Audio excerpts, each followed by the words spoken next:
आसमान में उड़ते पैसेंजर प्लेन को लड़ाकू विमानों से खदेड़कर अपने विरोधी को गिरफ्तार करने की सनक किसी तानाशाह में ही हो सकती है, लेकिन ये तो महज बानगी है। यूरोप का आखिरी तानाशाह कहे जाने वाले बेलारूस के राष्ट्रपति अलेक्जेंडर लुकाशेंको की सनक की क्रूर दास्तां पिछले 26 वर्षों से जारी है। सच तो यह है कि स्टालिन और माओ त्से तुंग से ज्यादा बर्बर माने जाने वाले लुकाशेंको के खिलाफ बेलारूस में उठने वाली हर आवाज दफन कर दी जाती है। सब्र का बांध टूटा तो 2020 में जनता सड़कों पर उतर आई, लेकिन 67 साल के तानाशाह विरोध की उस आग को भी बुझाने में कामयाब हो गए। नमस्कार, मैं पापिया भट्टाचार्य, संपादकीय सलाहकार सदीनामा, एक बार फिर से लेकर हाजिर हो गई हूं 30 मई 2021 का संपादकीय, जिसका शीर्षक है बड़े रूस से छोटे रूस तक।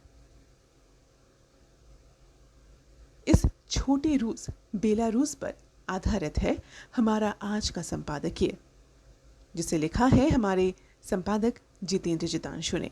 तो आइए देर न करते हुए शुरुआत करते हैं आज के संपादकीय की। समाजवादी रूस विघटन के बाद कई देशों में बंट गया। अलग अलग नाम के देश बने, सिर्फ रूस का नाम राशि एक ही देश बना, बेलारूस। आज ये देश रूस, यूक्रेन, पोलैंड, लिथुआनिया और लाटविया से घिरा हुआ है। इनमें पोलैंड को छोड़कर बाकी ये देश है। यहाँ रूसी भाषा बोली जाती है। ये देश 1991 में आजाद हुआ। इस पर समाजवाद का प्रभाव ज्यादा है। यहाँ के राष्ट्रपति अलेक्जेंडर लुकाशेंको 1995 से लगातार राष्ट्रपति है। वो 6 बार चुनाव जीत चुके हैं। आखिर चुनाव में उन पर धांधली का आरोप लगा और बड़े पैमाने पर प्रदर्शन हुए। इस देश के संविधान के अनुसार ये एक लोकतांत्रिक समाजतांत्रिक देश है। प्रधानमंत्री के नाम का प्रस्ताव राष्ट्रपति करते हैं और इसका अनुमोदन संसद से लेना पड़ता है। इतनी सारी अच्छी व्यवस्थाओं के होने के बावजूद पिछले चुनाव के आरोप को लेकर जो भी आंदोलन हुआ उसे पूरी तरह कुचल दिया गया।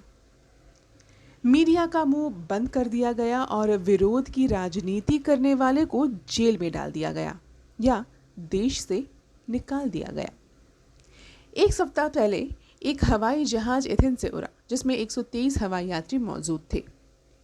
इनमें बेलारूस का एक पत्रकार, उसकी महिला मित्र भी साथ में थी। इसे 2 घंटा 50 मिनट बाद विलिनियस, लिथुआनिया में उतरना था। इसका हवाई रास्ता बेलारूस से गुजरता था। जब यह जहाज से बेलारूस के ऊपर से गुजरा, तब उसे बेलारूस हवाई नियंत्रक से आदेश मिला कि यह जहाज में बम है। इस जहाज को बेलारूस की राजधानी मिन्स्क में उतारो। पायलट ने आनाकानी की तो जबरदस्ती उतारने के लिए फाइटर जेट भेज दिए गए। जहाज को जबरदस्ती उतार लिया गया। इस जहाज से वो पत्रकार, उसकी महिला मित्र साथ में और 4 लोगों को जबरदस्ती उतार लिया गया। उसके बाद ही विमान को उड़ने की इजाजत दी। 2 घंटा 50 मिनट की यात्रा 7 घंटे में पूरी हुई। बम का हवाला देकर विमान का सरकारी अपहरण किया गया। हवाई जहाजों को उड़ने के वैश्विक नियम हैं, जिनको तोड़ना गलत है। यूरोपीय संघ ने बेलारूस के हवाई जहाजों की आवाजाही पर पाबंदी लगा दी और दूसरे देशों से कहा कि वे बेलारूस की हवाई सीमा में न जाएं। इस घटना की बहुत सारे देशों ने निंदा की है और रिहाई की मांग की है। असल में ये पत्रकार, जिसका नाम रोमन प्रोतासेविच है और इनकी मित्र का नाम सोफिया सापेगा, इनका दोष ये है कि इन्होंने चुनाव में हुए धांधली के प्रमाण दुनिया को दे दिए थे।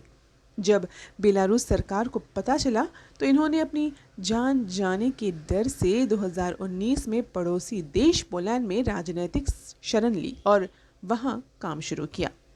बड़ा रूस तो बड़ा रूस, छोटा रूस सुभान अल्लाह।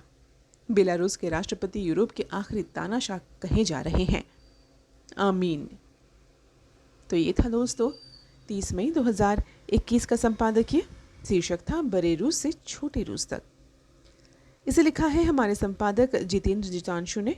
कल एक और नए संपादकीय के साथ हम वापस लौटेंगे। तब तक के लिए मैं पापिया लेती हूँ आप सभी से विदा।